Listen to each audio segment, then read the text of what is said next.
Finally इतने लंबे correction जो कि 520 के आसपास में ट्रेड करने वाला स्टॉक 50% के आसपास में करेक्ट हुआ और उसके बाद अब जा करके जो 295 है इसके आसपास में यहाँ पे 3-4 रिवर्सल सिग्नल दिख रहे हैं, 3-4 फैक्टर दिख रहे हैं जो एक साथ मिलकर के अब चंबल फर्टिलाइजर को ऊपर ले जाने वाले हैं। चंबल फर्टिलाइजर का दिन बदल सकता है यहाँ से।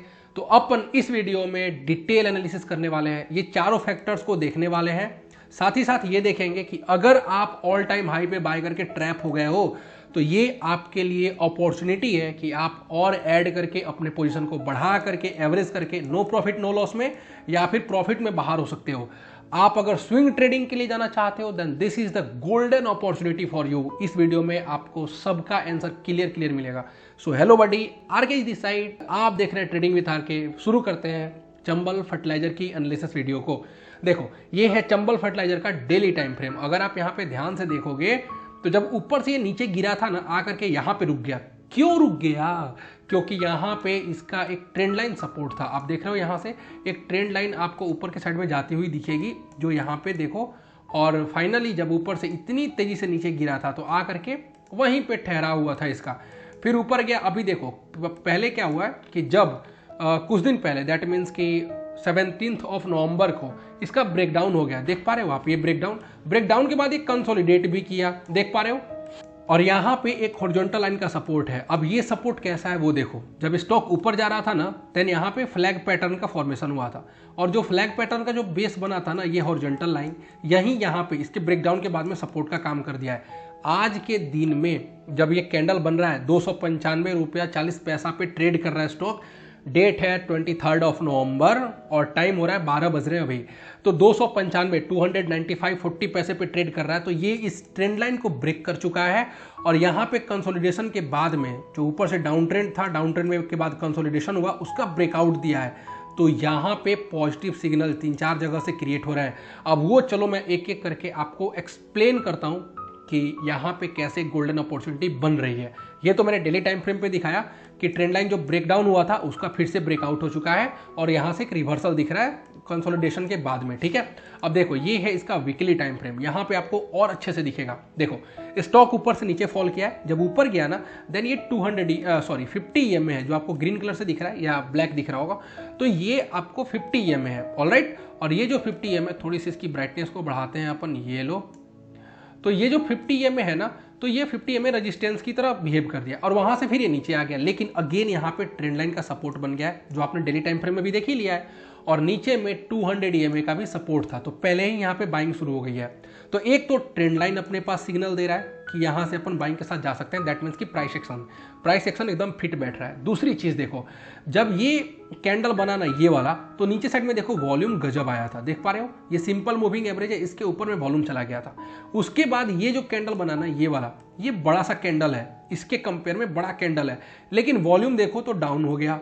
फिर उसके नीचे में ये कैंडल जो बना ये इन्वर्टेड हैमर है। और कभी भी अगर डाउन ट्रेंड में या अप ट्रेंड में इन्वर्टेड हैमर बने, जैसे मान लो डाउन ट्रेंड में था ये था ना, इसके बाद आकर के एक इन्वर्टेड हैमर का फॉर्मेशन हो जाए, क्या रिप्रेजेंट करता है कि मैक्सिमम प्रोबेबिलिटी है कि यहाँ से जो ट्रेंड है वो रिवर्स कर जाएगा, ठीक है। और अभी जो कैंडल बन रहा है ना वो मारोबुजू जैसा बन रहा है। अगर ये कंप्लीट बन जाता है, 2 दिन बाकी है, थर्सडे बाकी है, फ्राइडे बाकी है, और प्रोबेबिलिटी है कि बन जाएगा, 90% प्रोबेबिलिटी है कि ये मारूबुजू बन जाएगा, यहाँ से ट्रेंड रिवर्स हो जाएगा। अब 2-4 सिग्नल ऑल मिल रहे हैं तो थोड़ा सा ज़्यादा ही प्रोबेबिलिटी है। तो एक तो वॉल्यूम कम होता गया, जैसे जैसे ऊपर से नीचे आता गया स्टॉक, भले ही गिरावट आती गई लेकिन ट्रेंड लाइन के पास में आता गया, वॉल्यूम कम होता गया। ये समझ में आ गई बात कि लोग जो है ना, पब्लिक जो है इसको सेल करने में कुछ खास इंटरेस्टेड नहीं हो रही है, ठीक है। उसके बाद ये जो कैंडलस्टिक पैटर्न बना, अच्छा पहले अपन लोगों ने क्या देखा, प्राइस एक्शन फिट बैठ रहा है। दूसरा क्या देखा कि वॉल्यूम पॉजिटिव साइन दे रहा था, गिरावट हो रही थी लेकिन वॉल्यूम भी गिर रहा था, मतलब लोग बेचने में इंटरेस्टेड नहीं थे। तो ये दूसरा सिग्नल था।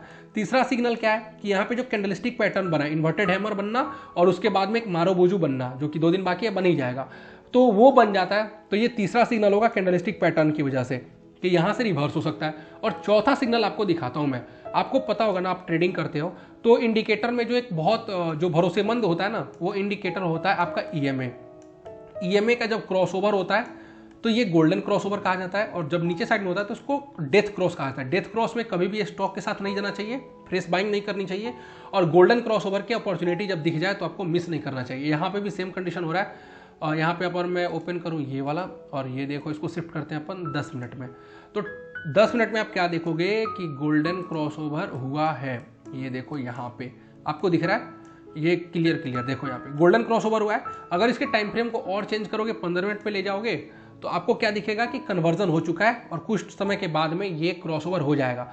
तो ये चौथा सिग्नल है जो अपन लोग को ये बता रहा है ना कि ये स्टॉक जो है बुलिश है। पहला प्राइस एक्शन ने समझा दिया, दूसरा वॉल्यूम ने समझा दिया, अपना काम करके दिखा दिया, तीसरा क्या दिखाया था, कैंडलस्टिक पैटर्न, एक और सिग्नल, और चौथा जो सिग्नल है वो यहाँ पे गोल्डन क्रॉसओवर ने दे दिया। तो ये 3-4 फैक्टर जो है ना एक साथ कंबाइंडली रिप्रेजेंट कर रहे हैं कि ये जो स्टॉक है। अच्छा अभी देखो एक और अच्छी चीज़ जो हुई है, अगर आप इंट्राडे में लेना चाहोगे तो देखो क्या हुआ है। चलो ऐसे दिखाता हूँ मैं, ये स्टॉक ऊपर गया, यहाँ पे देखो नीचे आया, और अभी देखो ब्रेकआउट हो गया है। अभी समय हो रहा है 12:10। जब इवनिंग टाइम होगा ना, जब मार्केट क्लोज हो रहा होगा, तो 3 घंटे के आसपास में बाद में क्लोज हो जाएगा मार्केट, लेकिन उस समय देखना इसकी दशा कहाँ रहती है। ये स्टॉक और ऊपर में मिलेगा आपको ट्रेड करता हुआ, ठीक है। तो ये मेरे अकॉर्डिंग जो है ना बेस्ट अपॉर्चुनिटी है, एटलीस्ट उनके लिए जो स्विंग ट्रेडिंग करना चाहते हैं। अब आ जाओ हाथ लगे जो है ना, ये भी देख लेते हैं कि इसका टारगेट कहाँ कहाँ बन रहा है। तो पहला जो टारगेट बनेगा वो तो अपन ईएमए के रेजिस्टेंस को ही लेकर के चलेंगे। क्यों रेजिस्टेंस को? क्योंकि पहले भी यहाँ पे ना एक बार रेजिस्टेंस का काम कर चुका है ईएमए, तो इस बार भी अपन ईएमए के पास में ही रेजिस्टेंस लेकर के चलेंगे। तो पहला जो टारगेट लेकर के चलेगा वो अपन लोग लेकर के चलेंगे 334, लेकिन यहाँ से लेकर के जहाँ पे ट्रेड कर रहा है यहाँ से लेकर के और 334 लगभग 12% के आसपास में है। तो पहला टारगेट अपना रहेगा 12% का। अगर ये ब्रेक हो जाता है तो 354 सेकेंड टारगेट जाएगा, और ये ब्रेक होता है तब अपन और वॉल्यूम को इसमें ऐड करेंगे। उससे पहले वॉल्यूम को ऐड नहीं करेंगे, लिमिटेड वॉल्यूम को रखेंगे, लेकिन इसके ऊपर में निकलता है तो और वॉल्यूम को ऐड करके तब और एक जो टारगेट लेकर के चलेंगे वो रहेगा 450 के आसपास का। तो ये जो 2 मेजर टारगेट है ना, ये अपन लोगों के हिट होने के चांस जो है वो मैक्सिमम है। यहाँ तक पहुँचने से पहले स्टॉक फिर से एक बार याद आइदर कंसोलिडेट कर जाएगा या थोड़े से करेक्शन के लिए नीचे में आ जाएगा। लेकिन ये जो 10-12% का मूवमेंट है ना, इसको आप मिस मत करना, और आप अपने हिसाब से जिस तरह से भी इसको यूटिलाइज कर सकते हो ना करना दोस्त, क्योंकि बहुत स्ट्रॉन्ग सिग्नल है। तो ये छोटी सी वीडियो है चंबल फर्टिलाइजर की। उम्मीद है कि क्लियर मैं आपको समझा पाया जो भी इसमें हो रहा है।